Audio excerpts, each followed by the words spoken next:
Good evening, my friends. Brian here in the garage tonight, checking out a few more parts on what feels like day 5,756 of our mass hysteria event going on, but I'm not going to get into that. So I'm just going to keep doing what I'm doing. Thank God I'm in a essential business as defined by the U.S. government, so I can still freely keep moving around. So I feel for the rest of you guys, and thought what I'd do is bring you a little bit of entertainment, more parts, trivia, fun for Corvette guys and gals, and just stuff to keep our minds occupied while we're going through this. So anyway, without further ado, tonight I'm going to talk a little bit about probably one of the more unusual parts you'll see, odd I should say, on a Corvette from the last 50 years or so. Now, if you follow Corvettes, you'll know that the early cars, C1s, 53 all the way up 62, didn't really have much in the way of door handles. In fact, the very early cars simply just had a pull handle on the inside. You didn't even have an external door handle. Then you've got your mid-years that have, basically a traditional, door handle assembly that looks a lot like all the others. In fact, I believe this door handle crosses over to other makes and models in the GM stable. Then you've got, your 84 to 96s have, of course, this traditional pull door handle, which is pretty easy to get in and out of.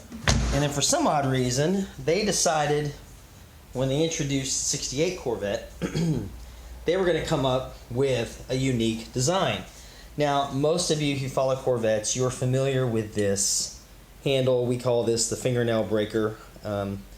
For the ladies that have longer nails, this would be the way to break your fingernails.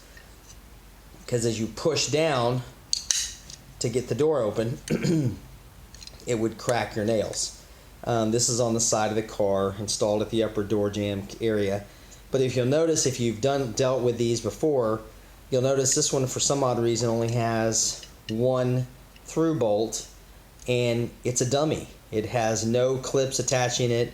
So this literally, as I drop that on my car, has no real purpose other than just to serve as a grab handle to get the door to pull it out. Now, what it actually had instead was a push button.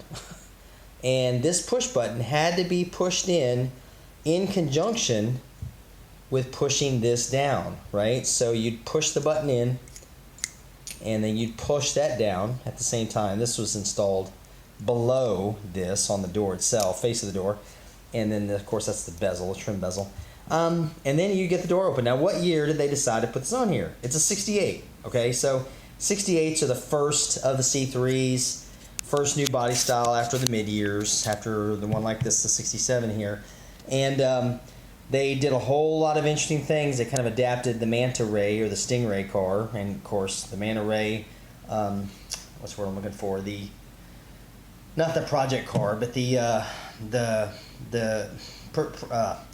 forget, guys. Anyway, it's the car that they use, the test car, to kind of gauge public response on it. I don't know, a prototype, I'm sorry, that they were, or show car they were looking. I don't know why my words are escaping me tonight. So anyway, when they came out with the 68, it had a whole lot of firsts. It had that swoopy body, curvy, sexy Coke bottle curves to the body. It had backup lights that were independent of the reverse lights that were independent of the rest of them, of the rest of the taillight assemblies, which is different from all the others. Had no headrests. It had still the key in the dash to start the car. Had no door handle pulls on the inner door panels. Lots of interesting things that did not make it over to 69. So not sure if that was just a revisitation of what they'd done, or maybe they thought it would look good but it didn't work. So this is a 1 year only door handle assembly for the outside. And as you can see, it's a weird looking piece, right?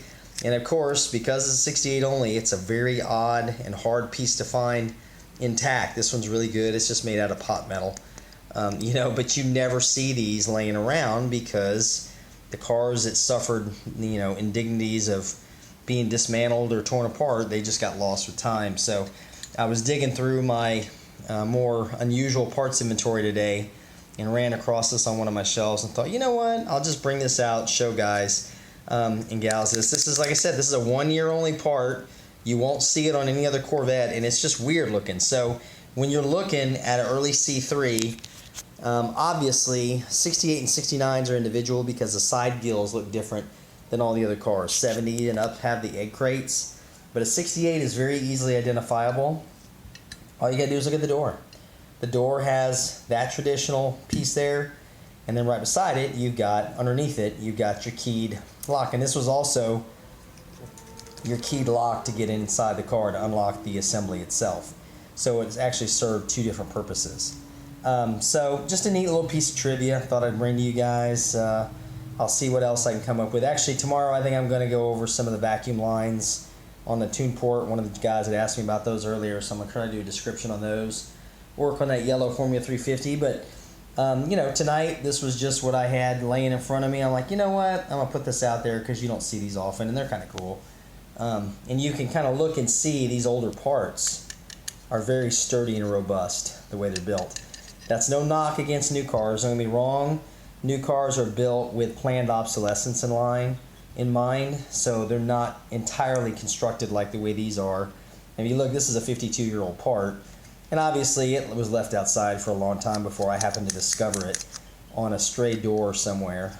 The door was trashed, but I actually saved this part simply because it was so nice. So that's going to wrap it up tonight, guys. I'm not going to drag this out too long. Just thought I'd check in, see how everybody's doing, everybody's surviving, and bring us some fun stuff to look at. So I'll check with you guys tomorrow, and thanks again if you stuck around to the end. We'll talk to you then.